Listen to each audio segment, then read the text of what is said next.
Boa tarde, audiência amiga do Pensar Piauí. Estamos hoje com Ariovaldo Ramos, pastor evangélico da comunidade cristã reformada. Muito boa tarde, pastor. Muito obrigado pelo acolhimento aqui para essa entrevista conosco do Piauí, conosco aqui de Teresina, conosco do Brasil inteiro. Nós vamos falar pela internet, fala para o Brasil, fala para o mundo. Muito obrigado por estar conosco hoje, pastor Ariovaldo. Eu que agradeço, é um privilégio muito grande. Muito bem, conforme eu disse, Ariovaldo Ramos é teólogo, pastor evangélico da comunidade cristã reformada e coordenador da Frente de Evangélicos pelo Estado de Direito. Pastor Ariovaldo, quando a gente fala em evangélicos, vem sempre na mente da gente a palavra conservadorismo, né? Conservadores. Eu queria que o senhor começasse essa conversa conosco tratando dessa questão de evangélicos, conservadorismo, mas lembrando a Conferência do Nordeste, realizada em Recife, no ano em que eu nasci, em 1962. Então, o evangélico é um ser conservador, Ariovaldo Ramos? Bem, alegria mais uma vez em estar com todos e todas que acompanham este programa. Pensando do ponto de vista geral, sim, a maioria evangélica é conservadora, não há a menor dúvida. Principalmente depois da década de 70, quando a Igreja Evangélica, então, passa a apoiar a ditadura militar e os líderes evangélicos passam a ser acompanhados e doutrinados pela Escola Superior de Guerra. Antes da década de 70, não. A Igreja Evangélica estava bastante dividida em relação a isso, tanto é que houve a Conferência do Nordeste, Cristo e o Futuro e o Processo Revolucionário do Brasil, e onde os evangélicos chamaram, inclusive, grandes, renomados pensadores progressistas para discutir o futuro do país em busca da justiça social e da igualdade. Mas com o golpe militar, houve também um golpe dentro da Igreja Evangélica e a Igreja Evangélica, que se inclinava para a direita e que estava muito próxima dos ditadores e depois passou a apoiar expressamente a ditadura, assumiu o controle na maioria das denominações evangélicas e expulsou os pensadores, pastores, pastoras, líderes, homens e mulheres que pensavam de forma diferente e deu à Igreja Evangélica uma conformação extremamente conservadora. E desde então a maioria evangélica tem tido esse perfil conservador. Não foi sempre assim. Os evangélicos lutaram, por exemplo, junto com João Amazonas, lutaram no Araguaia, fizeram protestos contra a ditadura. Muitos dos nossos pastores visitaram os porões da ditadura, foram torturados, mortos, exilados. E também na América Latina, de modo geral, lutaram ao lado de Fidel Castro em Sierra Maestra.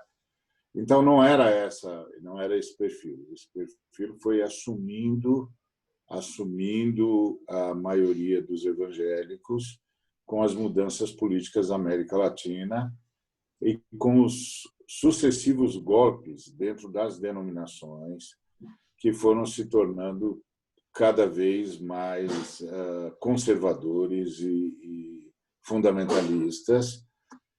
E mesmo entre os pentecostais, que sempre foram mais revolucionários, houve golpes que acabaram por empurrar a igreja para o campo reacionário, para o campo da extrema-direita, e a igreja foi se tornando cada vez mais conservadora e a presença, a influência estadunidense se fez sentir. Nós estamos falando aí da década de 60, da década de 70, mas a imagem que eu tenho é de um Brasil dessa época aí, dos anos 60 e 70, onde a predominância do catolicismo era muito forte. Sim. De uns tempos para cá, cresceu muito a população evangélica brasileira.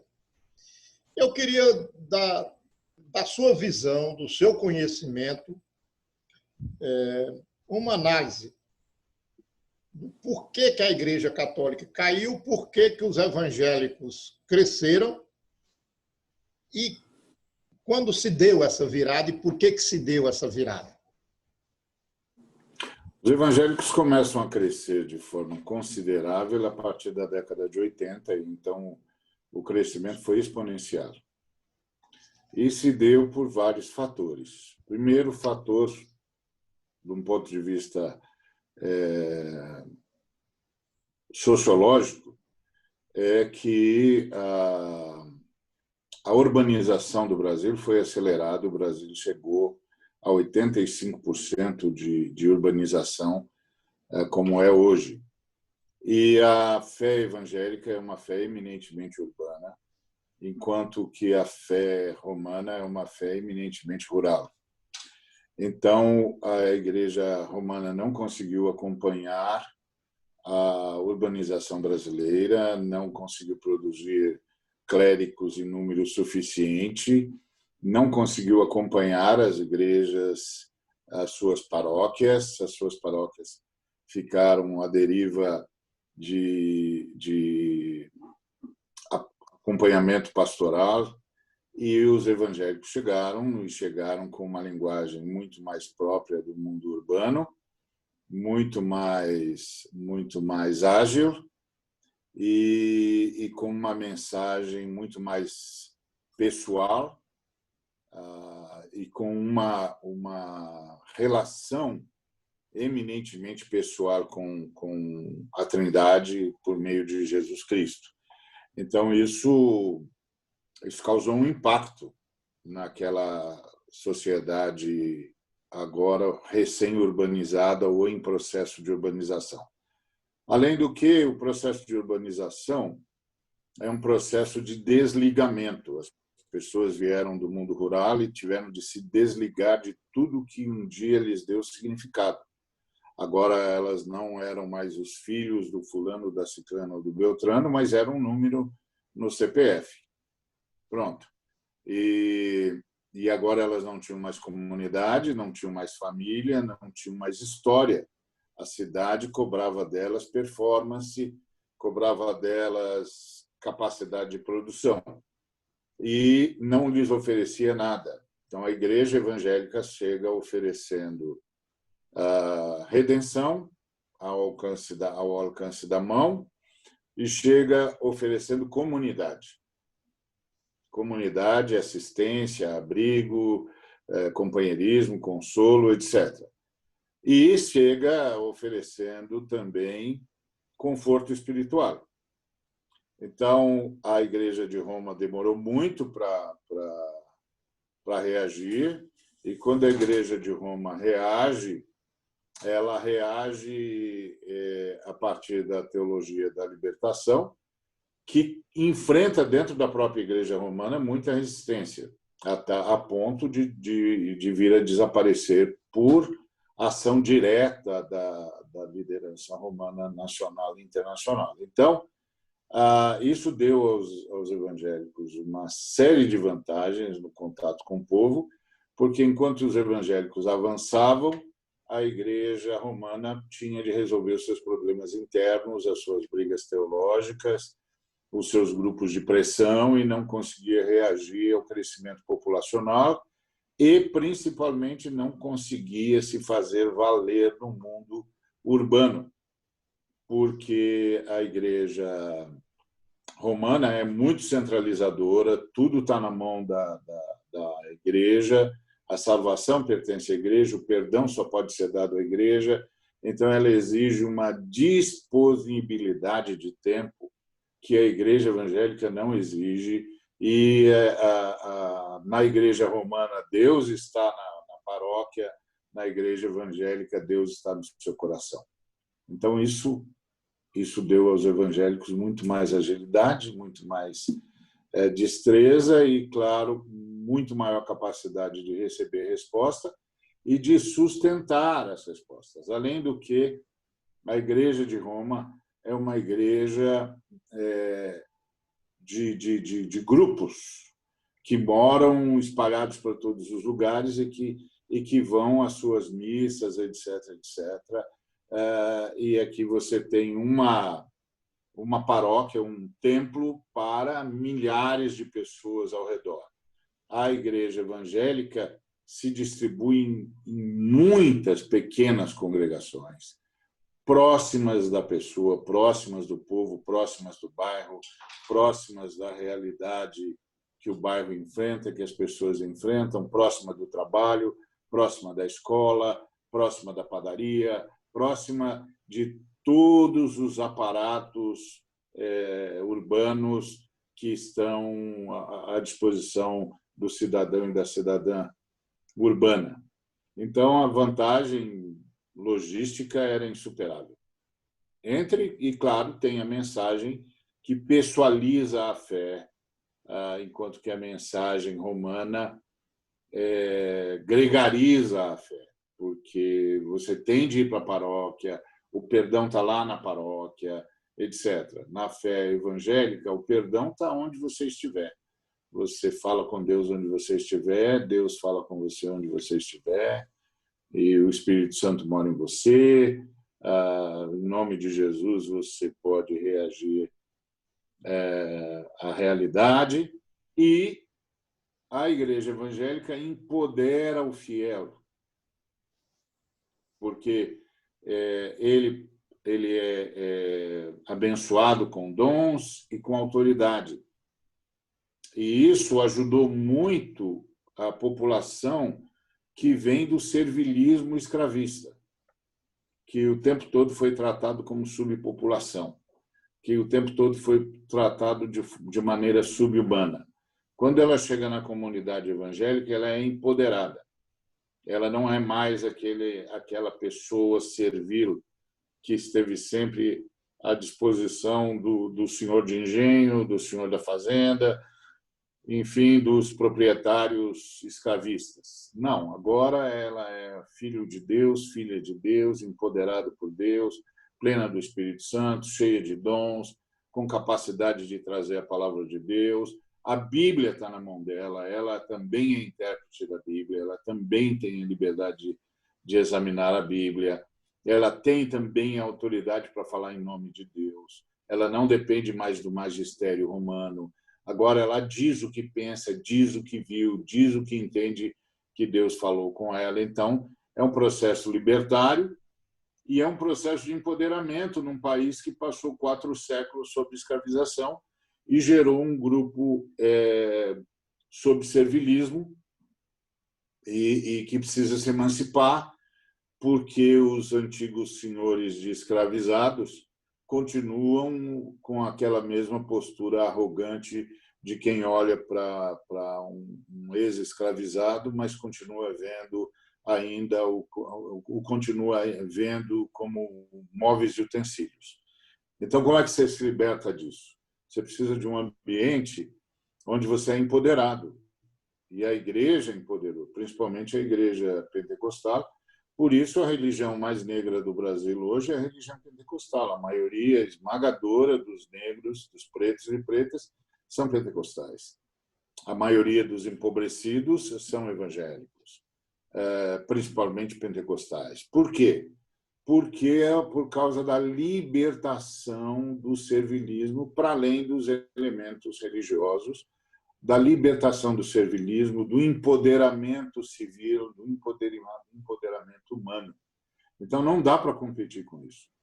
Além do que, o padre não consegue atender todas as paróquias e as comunidades evangélicas produzem os seus próprios pastores e pastoras e, portanto, não tem problema de falta de acompanhamento, a não ser as denominações mais ligadas ao mundo à reforma protestante, que mantiveram um sistema muito parecido com o sistema romano. Mas essas são a minoria esmagadora. O senhor falou aí me permita, o senhor disse que a igreja evangélica ela forma uma maior quantidade de pastores, pastoras, que aí vão dando conta das necessidades de pequenas comunidades. Isso. Não é frágil essa formação que os evangélicos dão aos seus pastores? É muito frágil, principalmente depois de um crescimento acelerado em que nós não tivemos mesmo condições de dar a formação que nós gostaríamos. Então, é óbvio que nós temos entre nós muitos pastores e pastoras com formação excelente, extraordinária, irreprovável. Mas a maioria não é assim, porque cresceu rápido demais e não houve tempo hábil para prepará-los, e então os pastores e pastoras acabaram sendo escolhidos entre os mais hábeis, os mais falantes, os mais carismáticos, mas não necessariamente os melhores formados. Essa formação ainda se faz necessária, é preciso criar novos meios de formação. Estamos tentando sempre, mas não é simples, não é fácil, e agora a igreja evangélica é majoritariamente autônoma, ou seja, as denominações não detêm mais o maior número de evangélicos. Quem detém o maior número de evangélicos agora são as igrejas independentes. E essas igrejas independentes, então, elas nascem e continuam como uma unidade única, independente e autônoma, uma unidade autônoma, não ligada a mais ninguém, e que não vai se unir a mais ninguém. Portanto, toda a formação fica lá dentro. E aí o pastor, os pastores, os líderes, eles vão se alimentar, do ponto de vista educacional, através das mensagens dos grandes pastores que eles admiram, dos que têm acesso à televisão, à rádio, e daqui a pouco eles mesmos vão ter acesso aos meios de comunicação, porque eles agora têm comunidade suficiente para sustentar isso. Então, isso é uma bola de neve. Isso é uma bola de neve e não é uma bola de neve positiva. Ela é uma bola de neve que estabiliza a liderança, mas estabiliza a liderança nivelando por baixo e não nivelando por cima. Isso é muito complicado. Bom, eu tinha pedido para o senhor fazer uma análise entre Igreja Católica e evangélicos. Eu vou continuar na mesma linha da questão da análise. Verifica ali para mim. Vou continuar na mesma linha da análise, só que agora eu queria falar mais de política propriamente dita. Quando se está fazendo uma análise do ponto de vista de partidos políticos, sindicatos e tal, costuma-se dizer que partidos de esquerda e sindicatos perderam espaço nas comunidades e perderam espaço para igrejas evangélicas, porque o pastor oferece a esperança do emprego, da prosperidade. No salão da igreja você encontra um corte de cabelo, um fazer de unhas, a doação de uma cesta, enfim, um acolhimento. O senhor já mais ou menos falou disso numa relação entre igrejas evangélicas e católicas. Agora eu queria saber se houve mesmo essa disputa de acolhimento entre igrejas evangélicas, partidos de esquerda, sindicatos, organizações sociais, ou se eles perderam espaço, os sindicatos, as organizações, os partidos, por outras causas que não essa da Igreja Evangélica. Como é que o senhor vê aí essa situação? Bom, espaço só é ocupado se estiver vazio, né? Então, a esquerda esvaziou o espaço que tinha na periferia, principalmente, não por causa dos evangélicos, mas porque, com a vitória do governo popular, a igreja, a esquerda caiu no equívoco de pensar que tinha chegado ao poder e queria ficar para sempre. Até por causa da eficácia dos governos populares, que é inegável.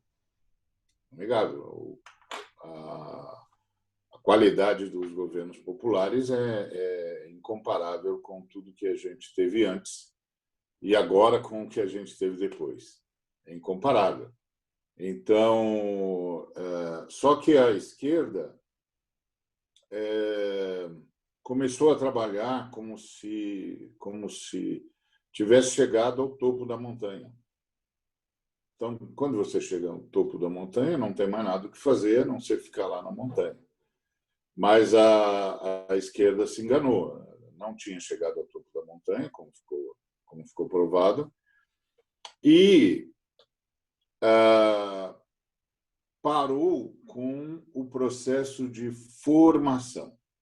Parou com o processo de formação na base e mais os seus ganhos políticos, institucionais, econômicos, etc., que não foram poucos, diga-se de passagem, foram muitos, a esquerda permitiu que eles fossem atrelados ao capitalismo e não ao socialismo.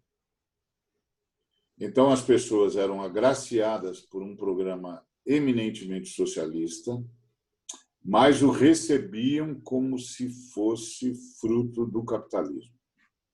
Inclusive, a esquerda começou a usar as categorias capitalistas, classe média, ao invés de classe trabalhadora, e a esquerda começou, a partir de outro equívoco, de que as pessoas agraciadas pelo trabalho mais socialista, agora em curso no país, seriam, primeiro, gratas, segundo, conscientes do que é que estava acontecendo. Essa questão da gratidão é um equívoco grosseiro, porque o cidadão não tem de ser grato a governo nenhum. Simplesmente o governo faz o que deve fazer. Então, um governo que fica esperando por gratidão não entendeu o que é democracia e não entendeu o que está fazendo lá. Então, isso foi um erro grotesco. Me permita, eu concordo aqui com o que o senhor está dizendo, em termos de que do comportamento do governo. Quando o governo de esquerda, que chegou ao poder com mandato, claro, janeiro de 2003. Mas me parece que essa história de que os sindicatos, as organizações sociais, os partidos perderam espaço na periferia vem de antes do governo. Apesar de ganhar uma eleição em 2002, tomar conta do governo em 2003 e cometer os equívocos que o senhor tão bem classificou aí, mas se eu tiver equivocado, o senhor pode dizer, mas me parece que essa perda de espaço já vem de antes. Né? É possível. É possível, sim, porque a esquerda foi gradativamente abandonando a militância popular em favor da militância eminentemente político-institucional, em favor do embate partidário. E, claro, é muito esforço. Oi? Aí teve as consequências. Porque é muito esforço manter duas frentes de ataque. É muito esforço, dá muito trabalho, demanda muito recurso, muito recurso humano, muito recurso econômico-financeiro. Então, não é fácil, você vai fazendo escolhas.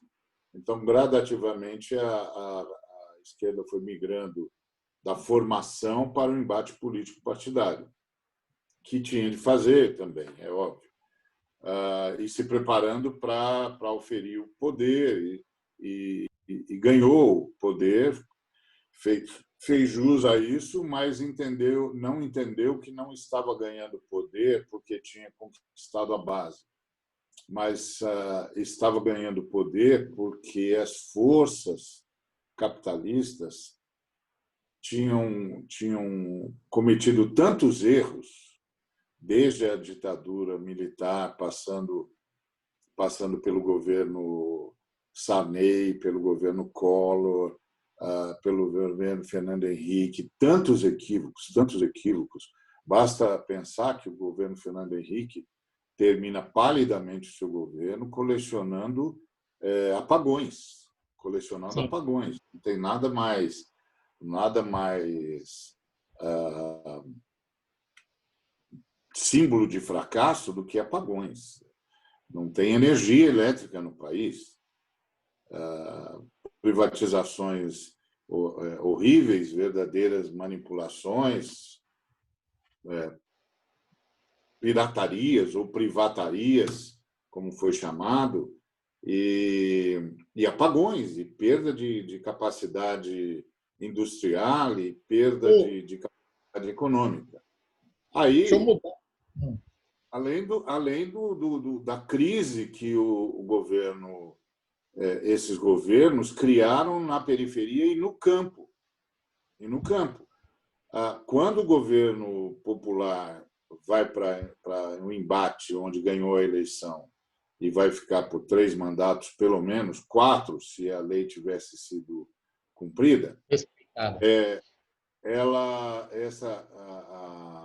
na verdade, a gente ganhou o poder porque todos os movimentos mais ligados ao capitalismo vieram, desde a ditadura militar, vieram de fracasso em fracasso até chegar a um impasse no Brasil. A gente estava com medo do que iria acontecer em termos de conflagração social no país.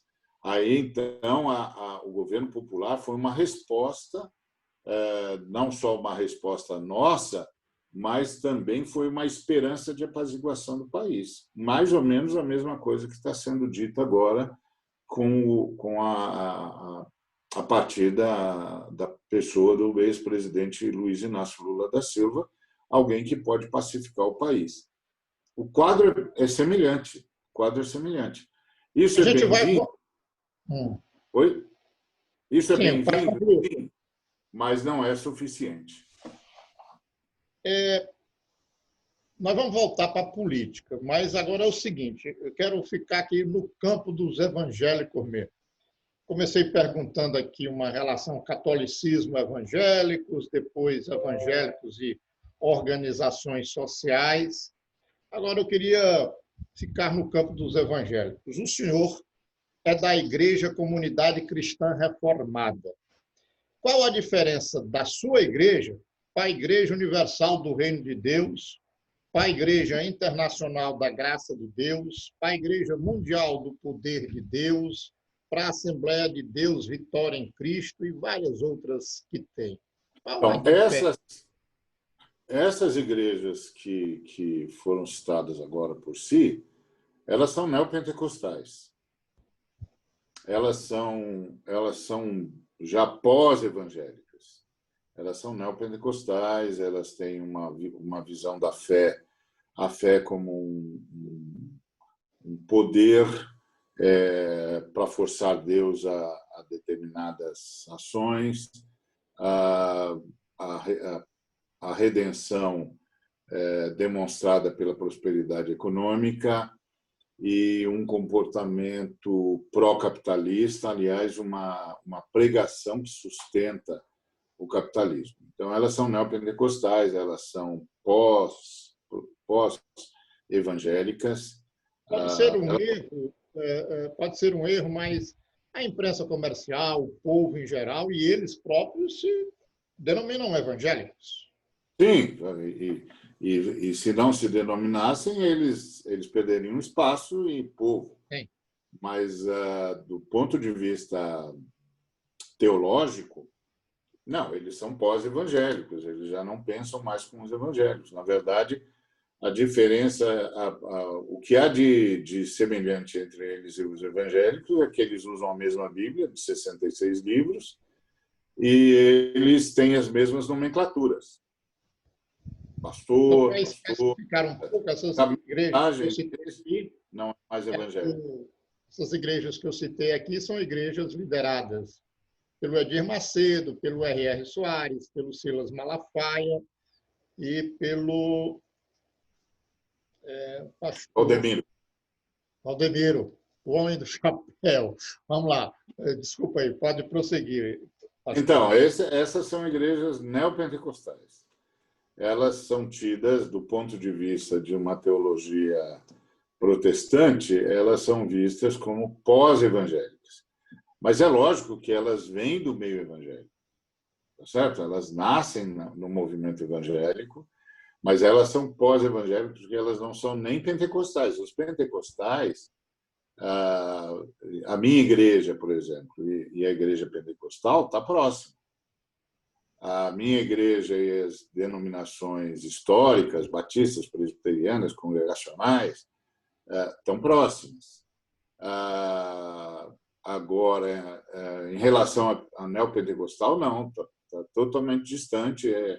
São abordagens totalmente distintas, inclusive a forma de ler a Bíblia, a forma de entender a redenção, a forma de entender a fé, a forma de entender a bênção divina, é totalmente diferente.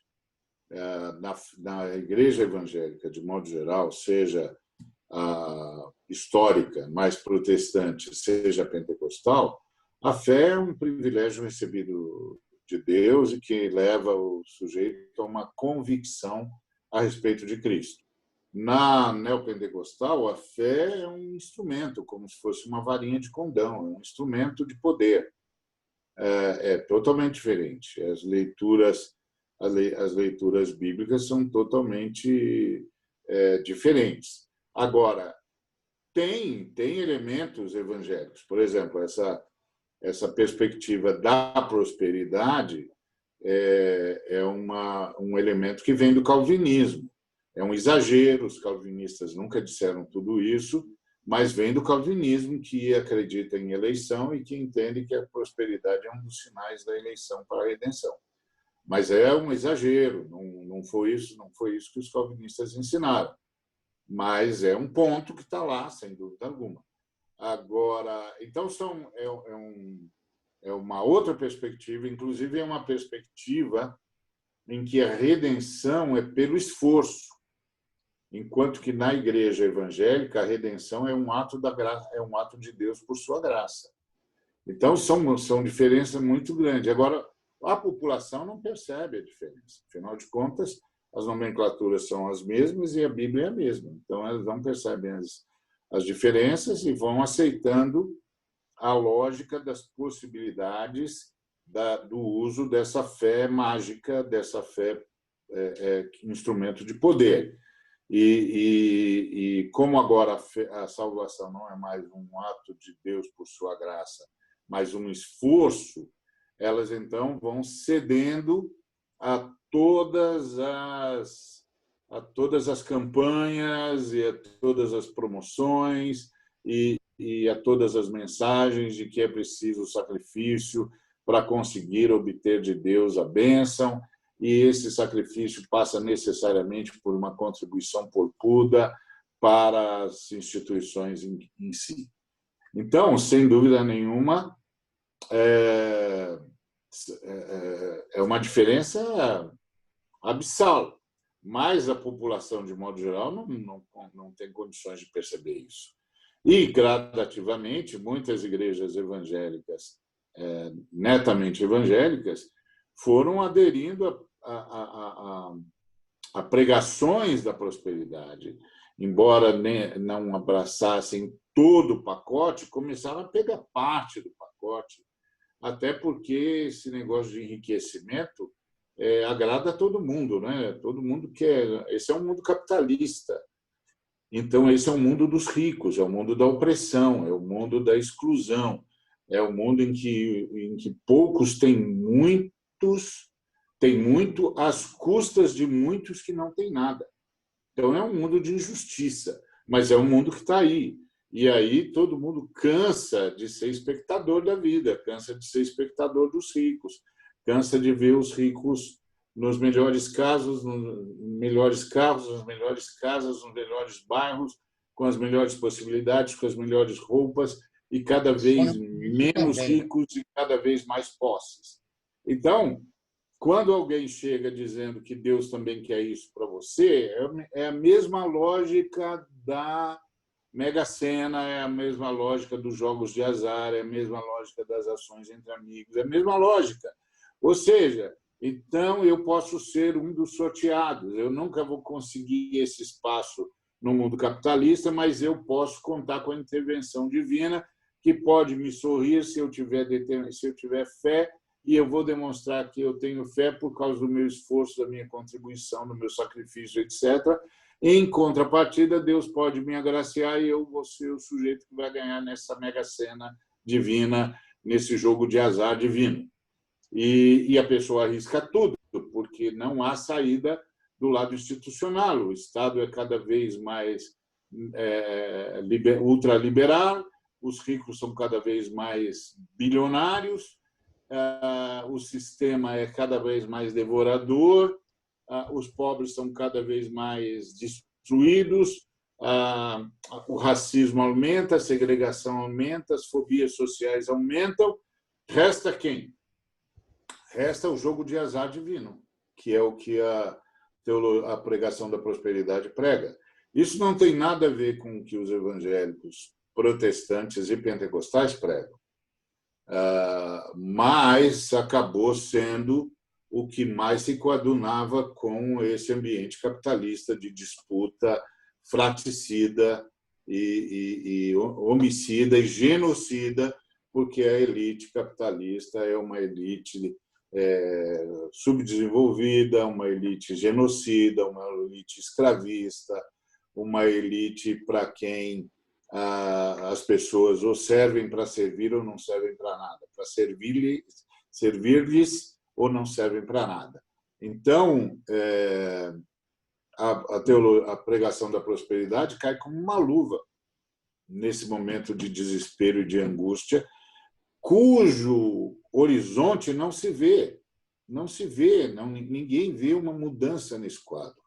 Ninguém vê. Por exemplo, o Brasil começou a ver uma mudança nesse quadro e, rapidamente, a elite retrógrada, subdesenvolvida e vampiresca e escravista do Brasil se reuniu, urdiu um plano e destruiu a possibilidade da justiça social se fazer valer no Brasil. Então, é um quadro drástico. Nessa hora, os neopentecostais nadam de braçada, porque só sobrou a loteria.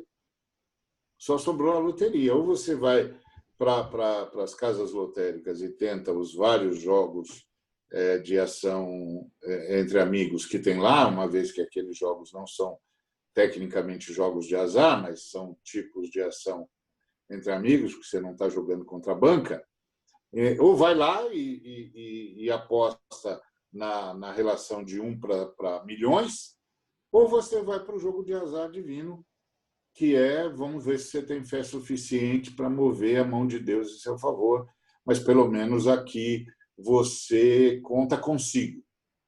Diferente do jogo de azar, o jogo lotérico, lá, ação entre amigos, lá, que você não conta consigo, você conta só com a sorte. Aqui você conta consigo, com a sua fé, se você tiver fé suficiente, se você investir o suficiente, se você se esforçar o suficiente, se você ofertar o suficiente, se você se doar o suficiente, Deus há de sorrir para você. Agora, o que isso tem a ver com a fé dos protestantes e a fé dos evangélicos e a fé dos pentecostais? Nada. Nada. Mas essa influenciar os pentecostais. e os protestantes. Aí o senhor criou a Frente de Evangélicos pelo Estado de Direito. Pastor Ariovaldo Ramos, o que é essa frente? Como é que ela atua? O que ela pretende? E com a criação, qual foi a reação no meio evangélico? Bom, ela nasce em 2016, diante do golpe de Estado, para protestar contra o golpe de Estado, para denunciar que estava em curso um golpe de Estado, e nasce para também denunciar a chamada bancada evangélica, para denunciá-la, dizendo que, ao contrário do que eles propagavam, eles não representavam todos os evangélicos, que o campo evangélico é um campo fragmentado, não existe autoridade central, não tem Papa, não tem Santa Sé, não tem magistério. É um campo fragmentado, multifacético, e que a bancada dita evangélica não representava todos e que nós éramos um grupo que não se entendia representado por essa bancada, muito pelo contrário, estava em posição exatamente contrária, paradoxa a essa bancada, denunciava essa bancada como uma bancada a favor do capitalismo selvagem e a favor, portanto, da destruição da sociedade brasileira. E enquanto nós representávamos pelo menos um terço de evangélicos que têm inclinações progressistas, que têm inclinações voltadas para o socialismo, que querem mudanças, querem justiça social, porque entendem que essa é a mensagem do Cristo, essa é a mensagem dos profetas, essa é a mensagem das Escrituras. Então, a gente começa a se organizar e essa frente vai se multiplicando no Brasil e já atingimos vários estados, provavelmente 17, 18 estados já têm representação nossa, e em 10 estados nós estamos muito bem estruturados e com condições, inclusive, de interação maior. Mas estamos espalhados em mais estados e temos sempre em cada estado núcleos de pessoas que se entendem ao lado da Frente de Evangélicos pelo Estado de Direito. Então, ela nasceu assim, o papel dela era produzir formação para os evangélicos, para que os evangélicos deixassem de ser manipulados como foram, para que os evangélicos entendessem que a luta pelos direitos humanos é uma luta bíblica. Então, nós criamos um caderno, uma apostila, uma revista chamada Bíblia e os Direitos Humanos, que nós distribuímos gratuitamente para quem quiser, via PDF, via internet, e em PDF via internet. Nós começamos a fazer grupos de formação nas periferias, começamos a ajudar os evangélicos a perceberem que foram enganados e que a luta pelos direitos humanos é que é a luta cristã. E, portanto, a luta pelos direitos humanos é necessariamente uma luta progressista. Então, A isso é a luta frente pelos direitos humanos é bíblica. Bíblica, 100% bíblica. Nós demonstramos isso no nosso texto, a Bíblia e os Direitos Humanos, ela é 100% bíblica. E então nós começamos a ajudar os irmãos a verem isso. Agora, é claro, tivemos a reação dos líderes. Porque a bancada evangélica não representa, de fato, o povo evangélico da base, mas representa a liderança, principalmente essa liderança que está se locupletando às custas do sistema religioso. E aí eles vão aí trabalhando para que essa liderança tenha cada vez mais benesses, cada vez mais acessos, em detrimento do povo, que vai sendo sacrificado em favor do ultraliberalismo que a elite retrógrada e anacrônica do Brasil quer, e que vai matar o povo evangélico, porque o povo evangélico é majoritariamente empobrecido, majoritariamente periférico, majoritariamente feminino, majoritariamente afrodescendente. Então, esse povo vai ser morto pelo sistema ultraliberal que está se instalando no Brasil. E agora ainda com a perda da eficácia econômica da aposentadoria, ou seja, a aposentadoria praticamente deixou de existir, o trabalhador não vai mais usufruir do descanso remunerado digno. Isso vai matar a sociedade brasileira, principalmente os evangélicos, porque há um sem número de comunidades que só se sustenta graças às aposentadorias, que tocam, que movimentam a vitalidade econômica local. E isso tudo vai desaparecer. Isso tudo vai desaparecer. E quem vai ter maior prejuízo é a igreja evangélica, que é uma igreja periférica, é uma igreja da periferia e é uma igreja na periferia. Mas os líderes evangélicos que se aliaram a essa elite retrógrada, anacrônica, subdesenvolvida, escravista, necropolítica, esses líderes que se uniram a essa elite arrevezada são os que, em nome dos seus ganhos pessoais, vão destruir a base econômica da igreja evangélica brasileira. É só uma questão de tempo. Então, é assustador, é estúpido, inclusive. De um ponto de vista eminentemente estratégico, logístico, é estúpido, mas é o que está acontecendo. O assunto da semana, pastor Ariovaldo, é o perdão da dívida das igrejas junto ao governo. Sua igreja está devendo, pastor? Como é que o senhor vê essa questão que a mídia está discutindo aí sobre a dívida das igrejas? Como é que o senhor vê isso? A nossa igreja não deve nada, a nossa igreja não tem esse nível de encargos, não temos nada disso. Agora, como eu vejo isso? O problema todo é que a Constituição garante liberdade de culto e garante os meios para a liberdade de culto. E aí, esses meios para a liberdade de culto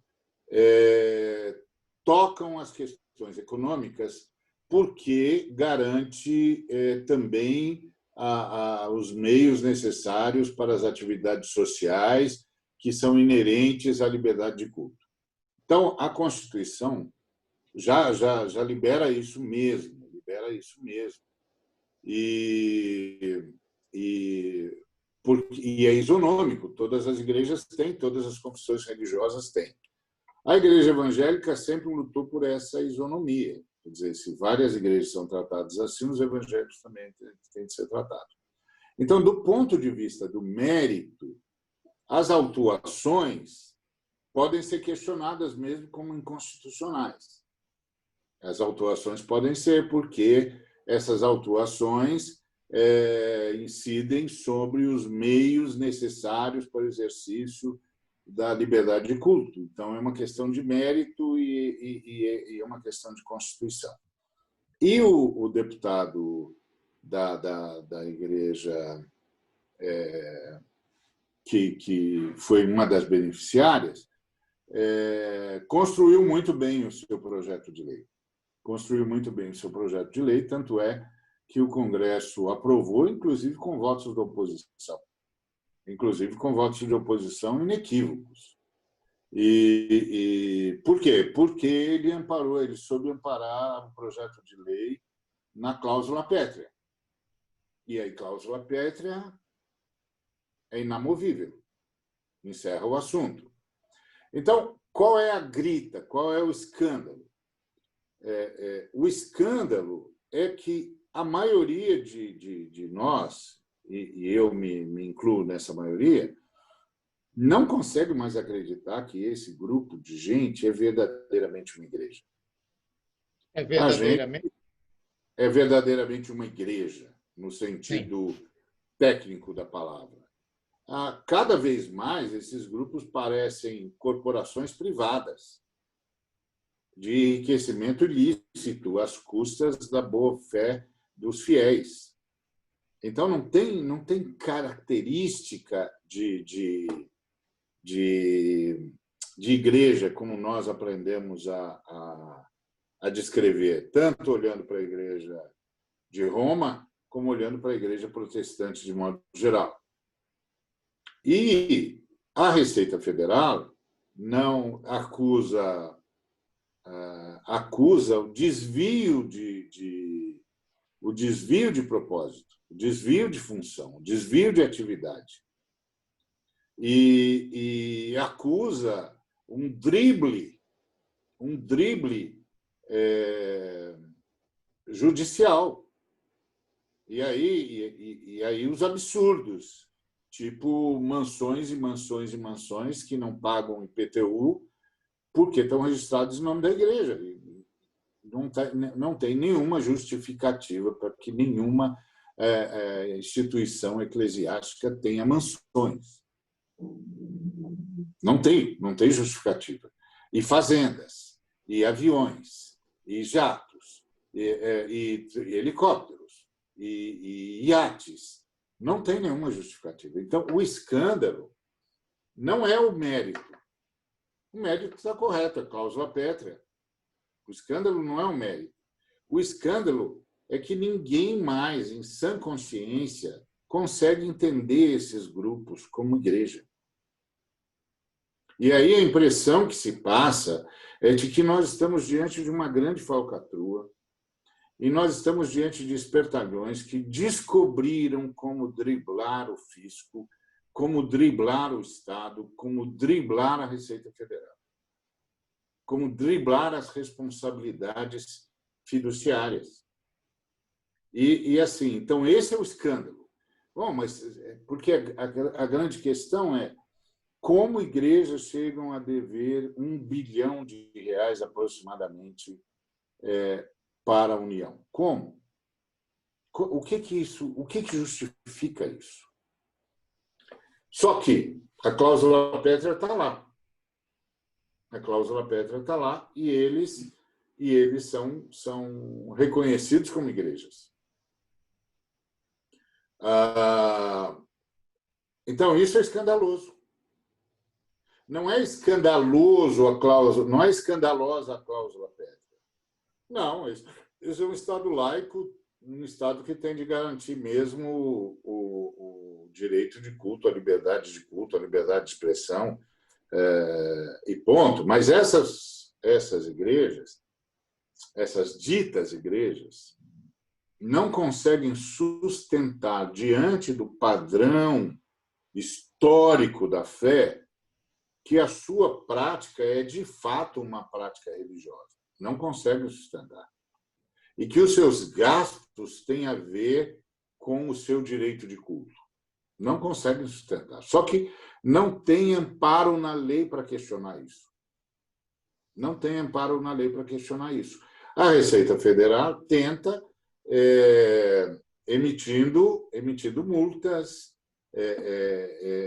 emitindo dívidas, cobrando os desvios, dizendo que determinado comportamento não se coaduna, mas é muito complicado, porque não se coaduna com o quê?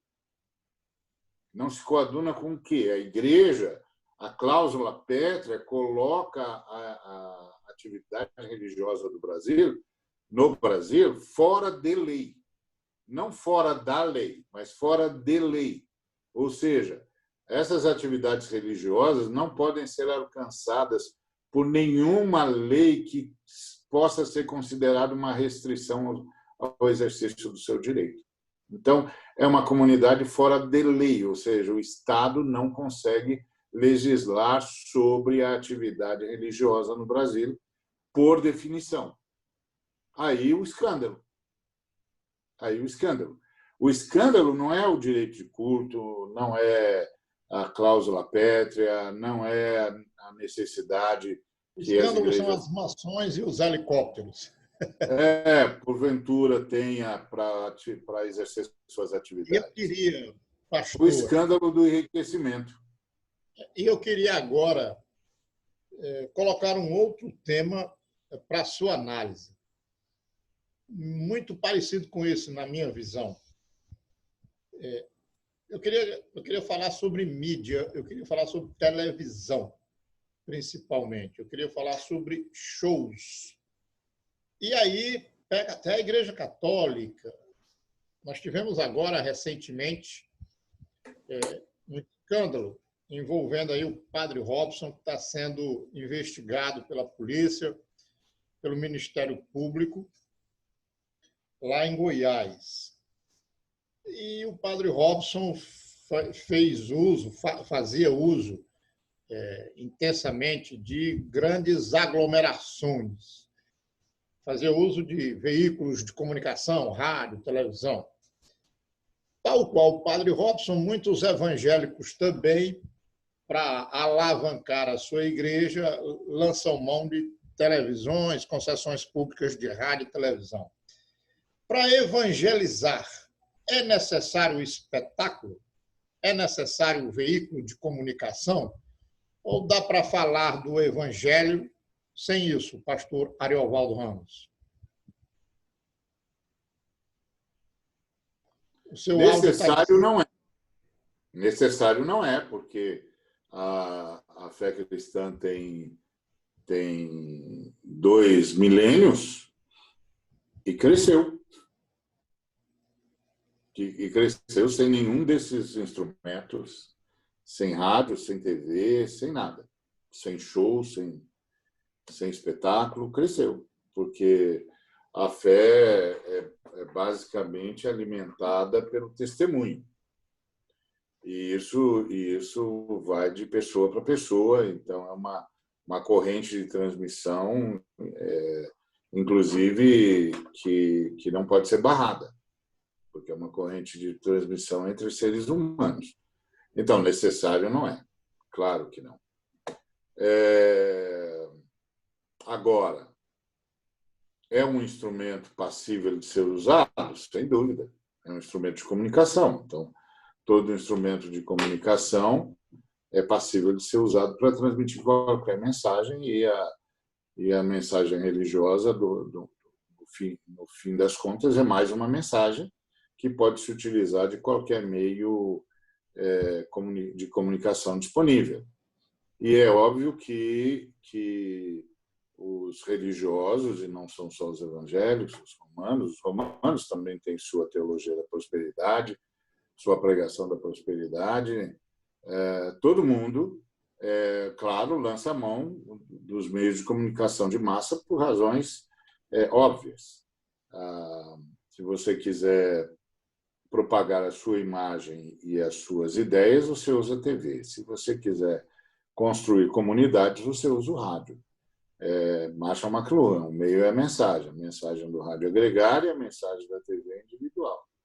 É a mesma coisa com as redes sociais, que também tem uma mensagem individual, e então você lança a mão, você põe em destaque a sua imagem e as suas ideias. Agora, a questão um Estado laico pode permitir o uso de concessões públicas para propagações religiosas? Essa é a pergunta. Se são concessões públicas, são concessões a partir da noção da laicidade do Estado. Então, se são concessões a partir da laicidade do Estado, elas não podem ser usadas para efeitos de proselitismo religioso. Mas, como um Estado que foi confessional até a proclamação da República e que tem uma igreja outrora majoritária, que tem acesso, que desde então, até por ser confessional, tinha acesso a todos aos meios de comunicação em massa de então, e mais tarde continuou, e rádios, e canais de TV, etc., etc. Como esse Estado estabelece, de fato, o Estado laico? Para esse Estado estabelecer, de fato, o Estado laico, ele tinha de, tirar todos os símbolos religiosos de todas os logradouros e salas e departamentos de Estado. Não pode ter nenhum símbolo religioso lá. Por uma razão muito simples. A vitória do Supremo não é bem isso, né? Então, o Estado não tem religião. Então, todas as religiões são bem-vindas. Se todas as religiões são bem-vindas e um símbolo da minha fé está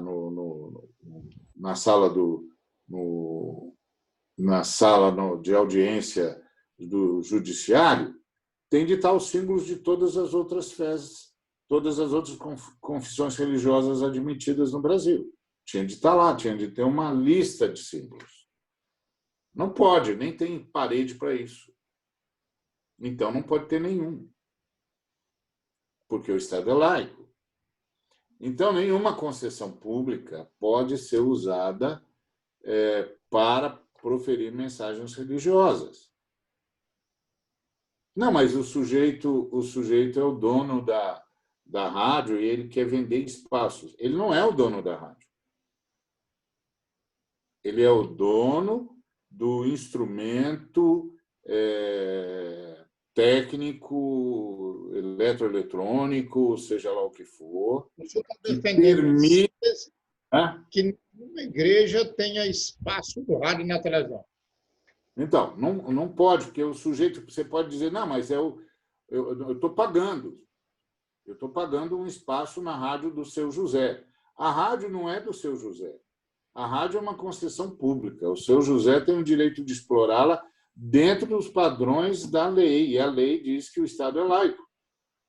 Só que a lógica não tem sido essa. Então, como a lógica não tem sido essa, eu posso oferir uma concessão pública e usá-la como eu quiser, mesmo que isso fira princípios constitucionais como o Estado laico. Porque eu posso me amparar no direito de fé. Mas a igreja não precisa nem da rádio, nem da TV, nem dos espetáculos. Não precisa. Então, essa é uma anomalia. Essa é uma anomalia. E pode parecer até absurdo eu dizer, porque eu tenho um programa de TV na TVT, aos sábados às 11 horas, chamado Daqui para Frente, com essa perspectiva progressista. Aí você pode dizer assim, o senhor está falando contra si mesmo? Estou. Então por que o senhor não para o seu programa? Porque agora isso já é consuetudinário, isso já é direito adquirido, todo mundo tem, então eu vou usar para fazer o bem. Outros estão usando para fazer o mal, eu vou usar para fazer o bem. Mas eu só estou usando por quê? Eu só estou usando porque isso virou direito adquirido, uma vez que o Estado não conseguiu legislar a sua laicidade.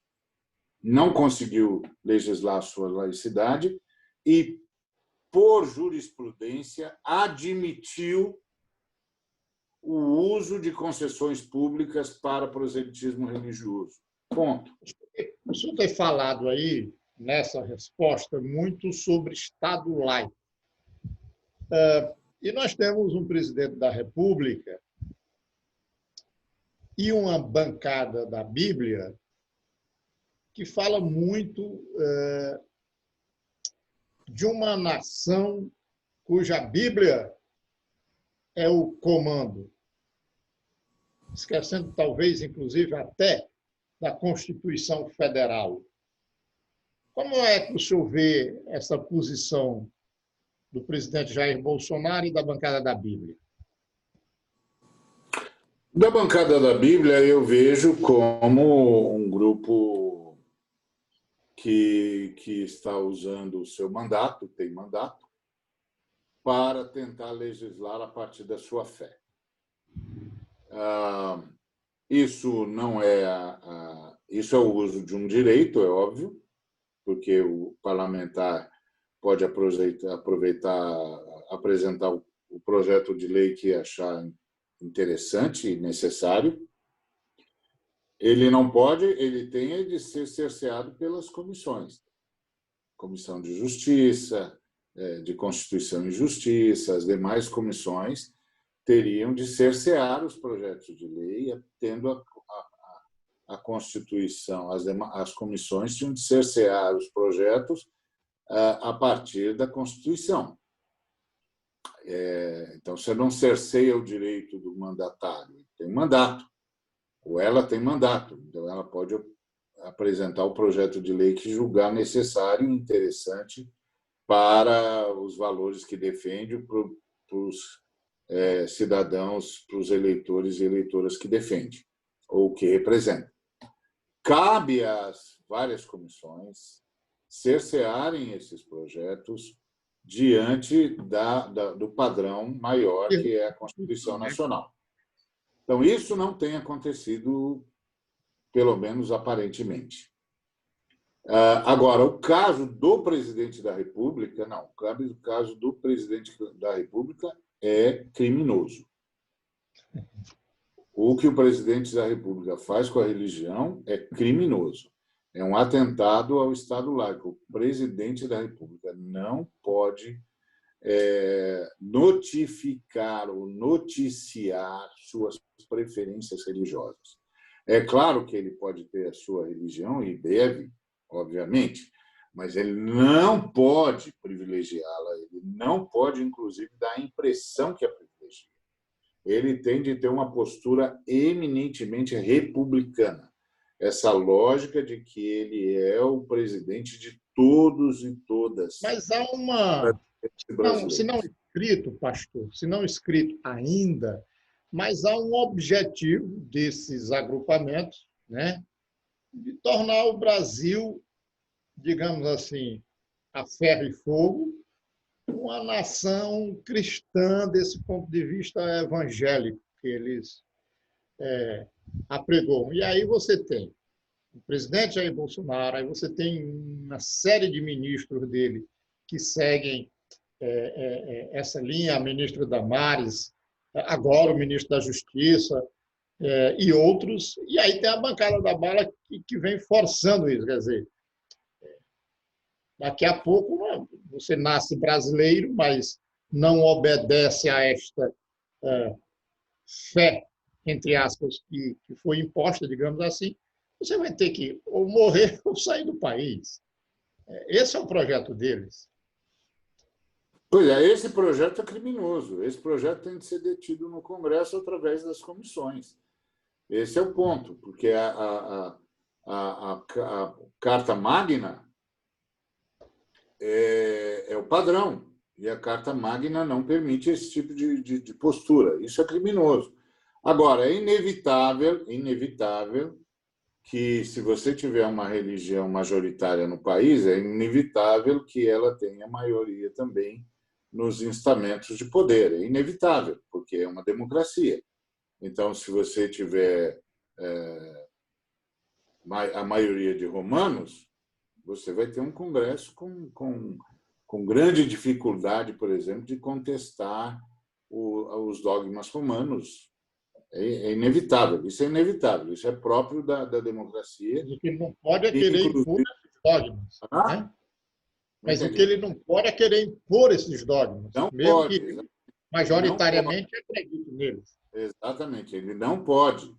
Agora, é claro, vai ficar claro para todo o Brasil que certos postulados de determinados grupos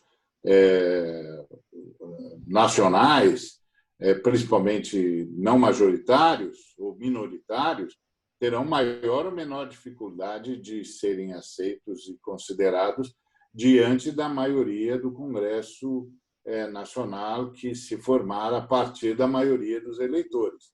Isso é a lógica da democracia, e esse é um problema da representatividade, porque se você é uma pessoa de esquerda, você trabalha com a lógica da luta de classes. Então, a questão é simples: trabalhadores versus capitalistas, versus senhores do capital. E aí é um embate de classes. Mas, com a complexização da sociedade, essa divisão social ganhou muitos contornos. contornos profissionais, contornos religiosos, contornos raciais, contornos educacionais, contornos sociais de vários níveis, vários contornos.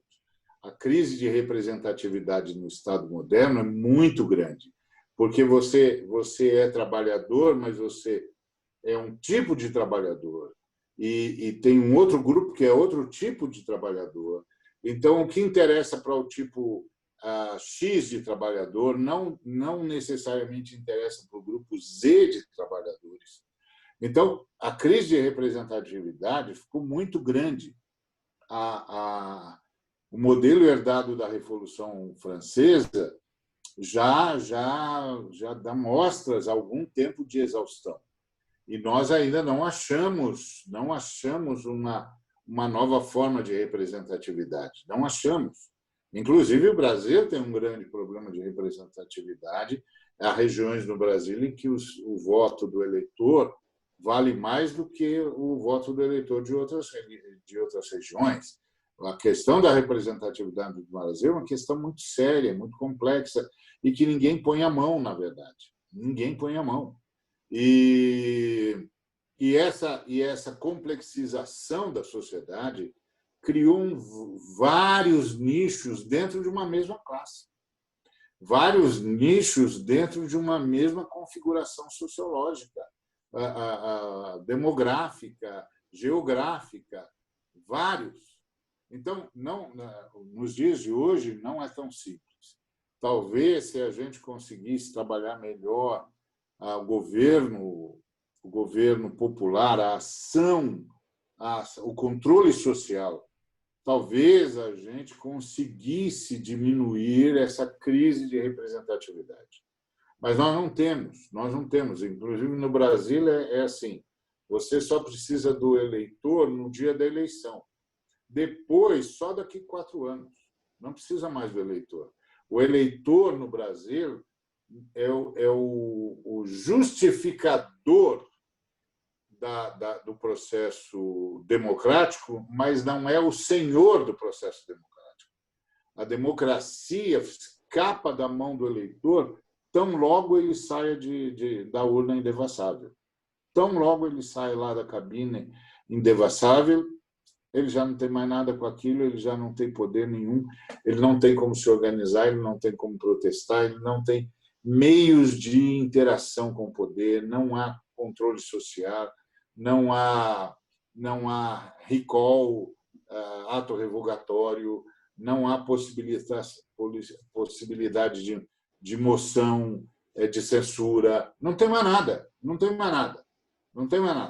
Sobra o impeachment, que, a rigor, é um procedimento do Código Penal e não do Código Eleitoral. Não tem mais nada. A gente não é o senhor... Fez por outra para dar um golpe. E aí é usado para dar um golpe, exatamente. Haja vista o que aconteceu com a presidenta, cuja